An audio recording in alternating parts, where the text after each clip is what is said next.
Hello everyone, I'm at Video Productions and welcome back to another video. As I always say, I like to open up these videos with an interesting AI image generation. And of course, this is from the same AI that I talked about in my last video, basically the successor to Russian DALL-E. I keep talking about this AI because I think that it's not really getting enough attention, probably due to the fact that it's mostly like a Russian community thing. Every English prompt you send in gets translated to Russian and then generated. The official name of this AI is Shonenkov AI. It's only available through Discord, I believe through a specific invite, kind of like Midjourney. But this AI right here is 12 billion parameters. Quite a lot, and as you can see, it definitely shows. I don't think that the way it's trained is necessarily as good as maybe DALL-E 2 or Midjourney, because 12 billion parameters is a lot. Considering DALL-E 2 is 3.5 billion, this is significantly larger than DALL-E 2, yet the results are maybe as good as DALL-E 2,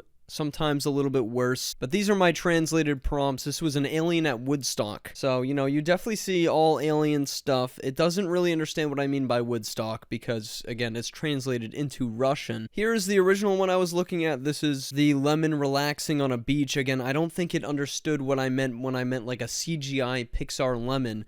But it's still really impressive. This one right here is a CGI robot, and this one came out pretty decent. A lot of these are really cool. But again, I think the translation between English and Russian is really messing up my prompts. This is a really good example of that right here. This is an orange tabby cat photo, and it didn't understand what I meant by an orange tabby cat. It thought I meant like an orange fruit. One of them did translate correctly. That's because the prompt was really simple, just a photograph of a cute cat.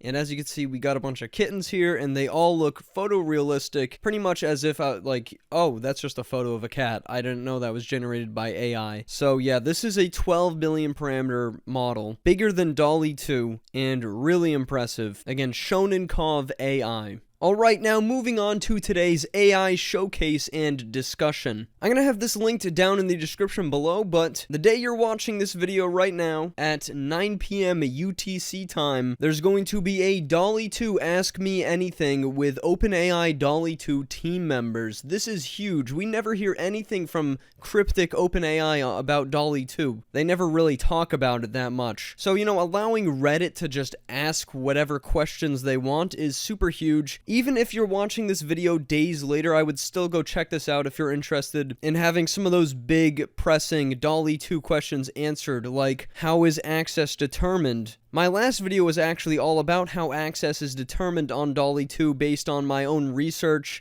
and a lot of different people that I've talked to about it, and I think it's pretty accurate, but this might give us a solid answer, and possibly a release date for public DALL-E 2, which would be really exciting. In other DALL-E 2 news, OpenAI tweaked their content policy to allow for photorealistic face generation, finally, which is absolutely insane, a move that I don't think anyone was really expecting, but now we can generate photorealistic faces with DALL-E 2. And as you can see, they are quite good. They actually changed the model to allow for this to happen, so this was sort of in OpenAI's back pocket this entire time. Maybe they're a little worried about competition, which is what we're going to be talking about later with Midjourney, but you still can't generate photorealistic photos of celebrities or politicians, and you still can't upload photorealistic faces for in-painting. But now I can type in a photorealistic man sitting in a bathtub full of ramen noodles, for example, and that's no problem. But yeah, some of these photorealistic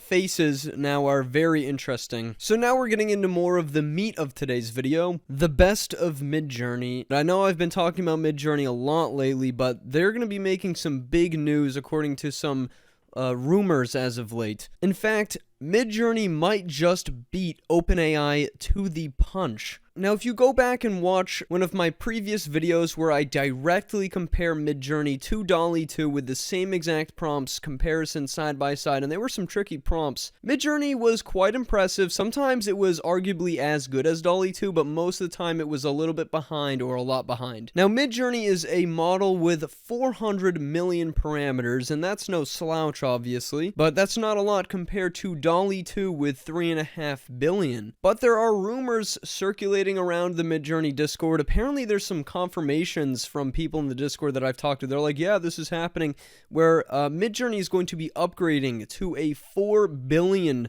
parameter model, which, I mean, if Midjourney was already sort of competing with DALL-E 2 with a model that's 10 times less the sort of parameter size, then this could mean that Midjourney could be as good as DALL-E 2, right? It's all sort of personal preference at the end of the day, but Midjourney could seriously be comparing to DALL-E 2 very soon. And again, this is just rumors, take this with a grain of salt. I don't have any official confirmation. I did my best, asking around the Discord, but I don't know for sure. And you might be wondering, well, DALL-E 2 is already way more popular. There's over 1 million people on the DALL-E 2 waitlist. Now, while all that is true, Midjourney already has a paid subscription model with 2 different subscriptions you can have to their program here. Again, some really good generations from Midjourney, and over 3 times the people have access to Midjourney than have access to DALL-E 2 at the moment. Technically speaking, for actual users, Midjourney is more popular, and they have world-class support in their Discord. You can talk directly to moderators and possibly even Midjourney developers and make suggestions. So if, let's say, Midjourney decides to go public, where anyone can access this Discord, you don't need to try to get an invite through Twitter, which really isn't that difficult. It's not that hard to get an invite to Midjourney. But even further beyond that, let's say Midjourney goes fully public with a new 4 billion parameter model that's pretty much as good as DALL-E 2, and you can immediately pay for it, which they already allow you to do. I don't know. I mean, it seems to me like that could be a really winning formula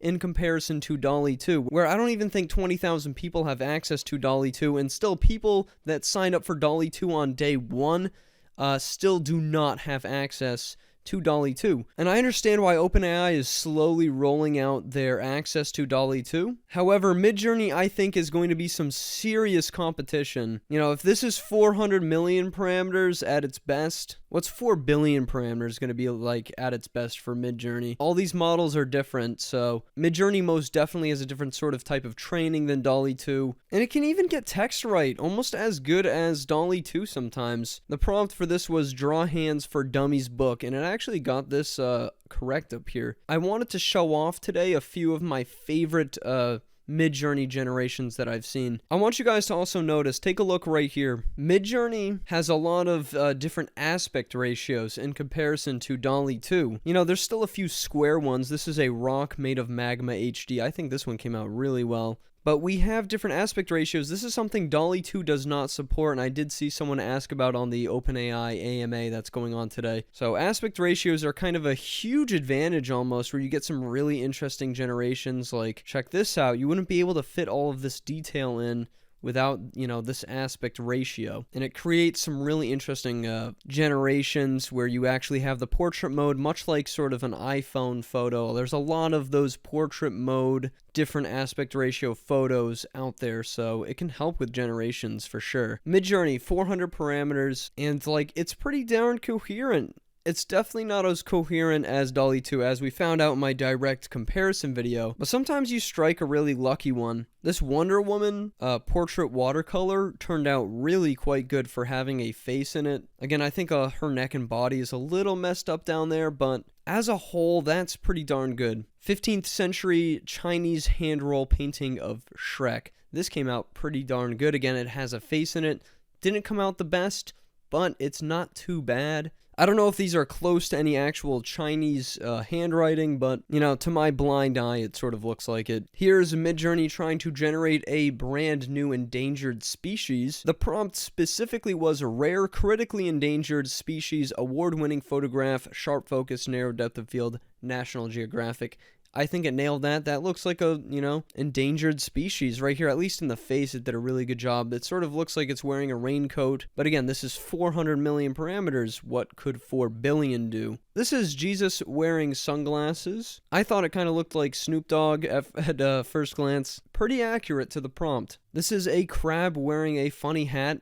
It definitely got the general crab shape down, but the actual crab face, it didn't really do very well, and I think it nailed the hat part, and I think this is why this is a more popular generation here, where you could see, like, yeah, I guess a crab could wear a hat that looks sort of like this. It fits on the crab well. I think this is a shockingly good generation for such a short prompt. Realistic Bulbasaur made of yarn. 5 words. And I think DALL-E 2 would do better than this. It would look more realistic or photorealistic. But I mean, I knew exactly what this was when I first saw it. That is Bulbasaur made of yarn. No doubt, really impressive generation. And like we've talked about before, when it gets to more artistic stuff, that's where Midjourney really starts to shine. This is a vibrant isometric New York City block. But the photorealistic stuff still starts to get really good with Midjourney, even only, again, at the smaller amount of parameters. This is a 5-star steak dinner with a few extra keywords thrown in at the end.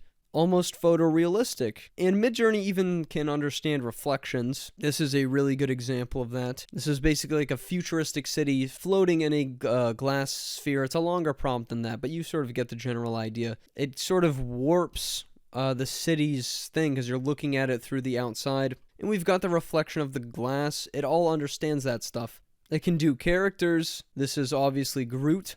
He's in the snow, and this is a really good sort of realistic art of Groot that someone generated. This, I think you could post on, you know, DeviantArt or whatever, and a lot of people would be like, wow, that's really good. And this complex art, again, it just nails this stuff. I rarely see generations from DALL-E 2 that look like this, that have that sort of mystical aspect to them. A lot of people were talking about that in the second to last video I made, where Midjourney sort of has this artistic flair that a lot of people don't see with DALL-E 2, but that doesn't necessarily mean DALL-E 2 can't generate stuff like that. But yeah, guys, this was just sort of a collection of prompts and generations that I thought were really good from Midjourney, and I really wanted to show off and sort of talk about this and, you know, update you guys on sort of what's going on with Midjourney and DALL-E 2. Please have a discussion down in the comments. I will definitely be responding to some comments and answering any questions you guys might have. If you want access to Midjourney, your best bet is to go to Twitter, type in Midjourney, find someone with access, and politely ask if you could have an invite, because they're really ramping up access. They actually stated that they want to start giving out more invites. They gave everyone extra 3 invites. I'm all out of invites currently. I gave them all away to viewers, but it's really not too difficult to get Midjourney access at this point, and they have a $30 plan and a $10 plan. So creating with Midjourney, it's getting more popular every day. Thank you for watching, everyone. I'm at Video Productions. Keep a lookout for some of my next videos. We're going to be using OpenAI's GPT-3 text generator to generate prompt ideas to then generate in Midjourney, and I think that's going to be a fascinating video. And I've got a few other videos planned on some various AIs and stuff. So yeah, thanks for watching, and I will see you guys next time. Goodbye.